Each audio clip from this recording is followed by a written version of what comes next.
মহান আল্লাহর নামে শুরু করছি। আহকাম হচ্ছে ইসলামের সেসব নীতিমালার সমষ্টি যা মানুষের ব্যক্তিগত ও সামাজিক জীবনের জন্য প্রয়োজনীয়। এগুলো পবিত্র ঐশী বাণী থেকে উৎসারিত এবং তা আমাদের মহানবী সাল্লাল্লাহু আলাইহি ওয়াসাল্লাম ও নিষ্পাপ ইমাম আলাইহিসসালাম গণের মাধ্যমে বর্ণিত হয়েছে। আর এ ব্যাপারে তাদের বিশ্বস্ত শিষ্যগণ এবং অতীত ও বর্তমানের মহান শিয়া আলেমবৃন্দ নিজেদের সর্বাত্মক প্রচেষ্টাকে কাজে লাগিয়েছেন।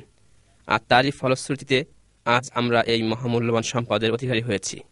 আমাদের এই নুরুল আহকাম ভিসিডি এর লক্ষ্য হচ্ছে জনজীবনের জন্য প্রয়োজনীয় ও ইসলামী আইনের গুরুত্বপূর্ণ অংশটুকু চিত্রায়িত করা। ইসলামী আইন কানুনের এই সংকলনটি এমনভাবে সাজানো হয়েছে যা মহান মারজাই তাকলিদদের ফতোয়ার সাথে সামঞ্জস্যপূর্ণ।